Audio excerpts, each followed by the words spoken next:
Hello everyone. अगर आपने इस सीरीज़ का फर्स्ट एपिसोड नहीं देखा है सो आई सजेस्ट कि पहले आप उसे देख लें एंड मेरे चैनल को सब्सक्राइब करें। एंड अगर आपको मेरी वीडियो अच्छी लगी देन प्लीज़ लाइक करेगा। जैसे कि इसे प्रपोजल्स आते रहते थे तो इससे मिलने के लिए कहीं का प्रिंस आता है जिसे ये पहले ही रिजेक्ट कर देती है, लेकिन ये इसे बताता है कि मैं यहाँ पे प्रपोजल के लिए नहीं आपके पापा के लिए ये लेटर वगैरह लेकर आया था।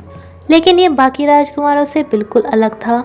जैशिंग की सर्वेंट भी इसे बताती है कि वो प्रिंस बिल्कुल आपके जैसे हैं जो शादी नहीं करना चाहते क्योंकि वो रिस्पॉन्सिबिलिटीज़ में नहीं पड़ना चाहते। ये सभी जहाँ पर खाने के लिए बैठे हुए थे वहाँ का शॉपकीपर इन्हें एक पहेली के बारे में बताता है कि ये हमारे प्रिंसेस ने लिखी है, जो इसे सॉल्व करेगा उसके लिए खाना फ्री। इस लंबी सी पजल में एक लाइन थी कि जिसके पैर में 4 टॉयज होते हैं। वोल्फी बता देता है कि इसका आंसर वोल्फ है, लेकिन शायद तुम्हारी प्रिंसेस को नहीं पता कि वोल्फ के हर पैर में 4 टॉयज नहीं होते। जैशिंग भी कुछ देर में यहाँ पे घूमने आई थी, जहाँ इसे एक शॉपकीपर बताता है कि आज पहली बार आपकी रिडल कोई सॉल्व कर पाया है। उसे वोल्फ के बारे में काफ़ी ज़्यादा पता है, जो बता के गया है कि उनके हर पैर में ऐसा नहीं होता। दरअसल इसने मिस्टेक जानबूझकर की थी जिससे इसे पता चल सके कि वह ऐसा कौन है जिसे वोल्फ के बारे में इतना ज़्यादा पता है। क्या पता वो इसका वोल्फ ही हो। लेकिन शॉपकीपर से बताता है कि वो तो कुछ टाइम पहले ही यहाँ से निकल गए। जैशिंग आज फिर से वो पपेट शो देखने के लिए आती है, जहाँ पे इत्तेफाक से वोल्फी और उसके फ्रेंड्स भी ठहरे हुए थे। ये फिर से वो पपेट शो करके देख रही थी, जिसे कि वोल्फी भी देखता है। ये इसके पास आ ही रहा था ये देखने के लिए कि ये कौन है, बट इसे इसके फ्रेंड्स बुला लेते हैं। जैशिंग के पापा इसे बताते हैं कि अब मैं भी रिटायर हो चुका हूँ एंड तुम्हारी भी मुझे शादी करनी नहीं चाहिए। अपने पापा की ऐसी बातों को सुन के ये फैसला लेती है कि अब ये वोल्फी को भूल जाएगी एंड शादी कर लेगी, क्योंकि ये सिर्फ अपने बारे में ही नहीं सोच सकती, अपने पापा की टेंशन को भी सोच सकती है। इसकी सर्वेंट इसे बताती है कि उस बंदे का पता चल गया जिसने वो पजल सॉल्व की थी, जिससे मिलने के लिए ये जाती है। ये फिर से अपनी बैल हिलाती है। इसे उम्मीद थी कि ये वोल्फी होगा, लेकिन ये तो वही राजकुमार होता है जो इसे आज कहता है कि मैंने आज तक शादी नहीं की थी, लेकिन तुमसे मिलके जब पता चला कि तुम भी शादी नहीं करना चाहती तो मैंने सोचा कि मुझे तुमसे ही शादी करनी चाहिए। इससे हम दोनों ही रिस्पॉन्सिबिलिटी से बच जाएंगे। जैशिंग रात को अपने पापा से अपनी मॉम के बारे में पूछ रही होती है कि इनके महल में हमला हो जाता है, इनके सारी फैमिली मेम्बर्स को मार दिया जाता है, इसके पापा को भी इसके सामने मार दिया जाता है, लेकिन इसके सर पे एक डंडा मार दिया जाता है। एंड जब इनकी रियासत के बाकी मंत्री लोग वगैरह आते हैं तो इन्हें विश्वास दिला दिया जाता है कि इनकी जिस दूसरी रियासत के साथ दुश्मनी चल रही है उन्होंने ही इन पर हमला कराया है, जो कि राजा की एक चाल थी। इस चाल में ही ये भी शामिल था कि इन्हें राजकुमारी साइजिंग को कुछ भी नहीं करना। राजकुमार ताउशी भी आके बताता है कि मैं राजकुमारी साइजिंग का फ्रेंड हूँ। ये सब बताते हैं कि शायद वो भी उसकी भी डेथ हो गई है।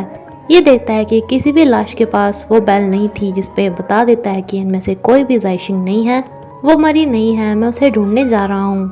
जैशिंग को भले ही होश आ गया था, लेकिन इसने अपने सारी फैमिली मेम्बर्स की मौत अपने सामने देखी थी, जो कि अभी सदमे में थी। राजा को लगा था कि इनकी ट्रुप को यकीन हो जाएगा कि इनके ऊपर हमला दूसरी जिल्लिस रियासत ने ही करवाया होगा, बट इन्हें थोड़ा शक हो जाता है कि कहीं राजा ने ही तो ऐसा नहीं करवाया। इसलिए राजा के महल के सामने अपनी सेना लेकर पहुंच जाते हैं इनसे पूछने के लिए। वोल्फी से पानी पिलाने की कोशिश करता है, लेकिन ये पानी वगैरह कुछ भी नहीं पी पा रही थी। इसकी दवाई उसी पहाड़ी पे मिलनी थी जहाँ एक कवि रहता था, इसलिए यही वहाँ पे ढूंढने के लिए जाता है। एंड तोशी भी जैशिंग को ढूंढते हुए इसी जगह पे आ पहुँचता है। वोल्फी के फ्रेंड्स इसे बताते हैं कि वहाँ पर हमला हो गया था एंड लास्ट मोमेंट में हम वहाँ पर पहुँच गए, और किसी को तो नहीं, लेकिन हम राजकुमारी को वहाँ से बचा कर ले आए। वोल्फी जो कि दवाई लेकर आ चुका था तो ये इसे बताता है कि मैं इसका फ्रेंड हूँ एंड मैं इसे इसके घर पे वापस ले जाने चाहता हूँ, बट वोल्फी इसे मना कर देता है कि राजा ने हमें इसकी देखभाल करने को कहा है एंड इससे ज़्यादा बात जानने का तुम्हें कोई हक नहीं। वोल्फी तक भी खबर पहुँच जाती है कि शायजिन के परिवार की सेना को राजा पे शक हो गया है। एंड इतना ही वापस आके देखते हैं तो वो राजकुमार जैशिन को लेकर गायब हो चुका था। इसका एक फ्रेंड आके बताता है कि हाँ मैंने किसी को निकलते हुए तो देखा था, बट वो इसके घर की तरफ नहीं कहीं और ही जा रहा था, जो कि दरअसल अच्छा बनने का नाटक कर रहा था इसकी जायशिन के परिवार से पहले की दुश्मनी थी जिसे ये जायशिन पे निकालना चाहता था। ये जायशिन को भी काफ़ी शराब पिलाने की कोशिश करता है एंड अपने आप भी, जो कि कुछ गलत करने ही वाला था कि यहाँ पे वोल्फी आ जाता है। जायशिन को बचाने के चक्कर में इसे खुद भी बहुत ज़्यादा चोट लग जाती है, लेकिन ये जायशिन को कुछ भी नहीं होने देता। एंड जब सबको मारने के बाद ये चिल्लाता है तो इससे जायशिन को ये आवाज़ बिल्कुल वोल्फी के जैसी लगती है। ये एकदम होश में आ जाती है एंड इसे गले लगा लेती है कि मुझे पता था तुम वापस आ जाओगे, बट देखो ना अब मेरे पेरेंट्स सब जा चुके हैं। बट ये इसे बताता है कि मैं कोई भी वोल्फी नहीं हूँ, मैं थर्ड प्रिंस हूँ, ठीक है। जायशिन से पूछा जाता है कि इसे कितना याद है, जब ये बताती है कि हमारी फैमिली पे हमला हो गया था कुछ एंड देन मेरे सिर पे भी डंडा लग गया था, तो ये इसे झूठ में ही बोल देते हैं कि हाँ उसी के बाद हम वहाँ पर आ गए थे एंड हमने तुम्हें बचा लिया। एंड देखो वो राजकुमार तोशी भी तुम्हारा दुश्मन था।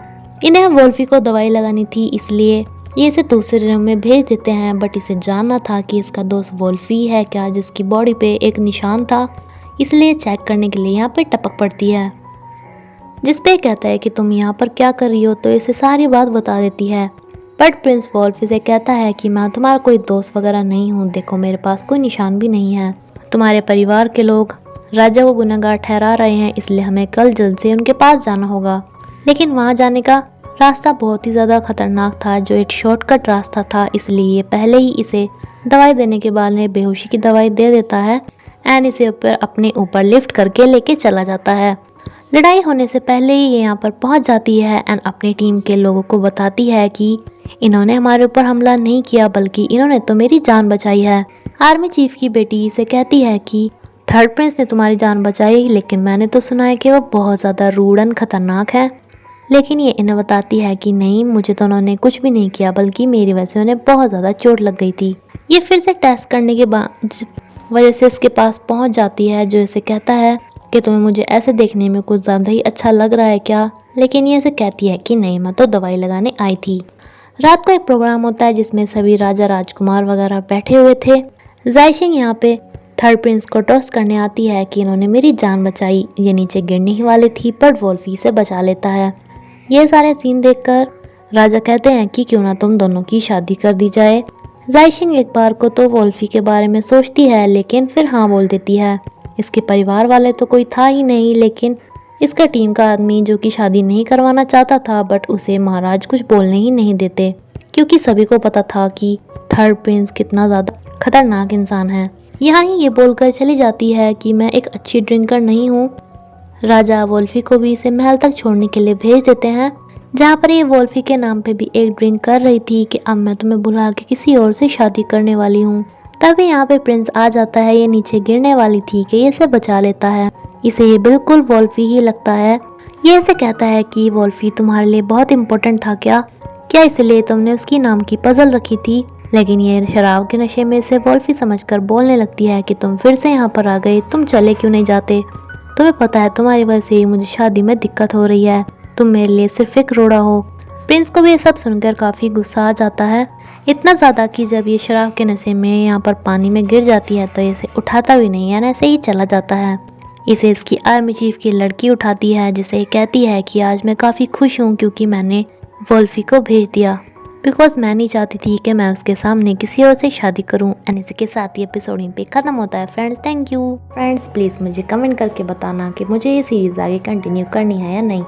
एंड अगर आपको मेरी वीडियो अच्छी लगे तो प्लीज़ लाइक करेगा। Thank you.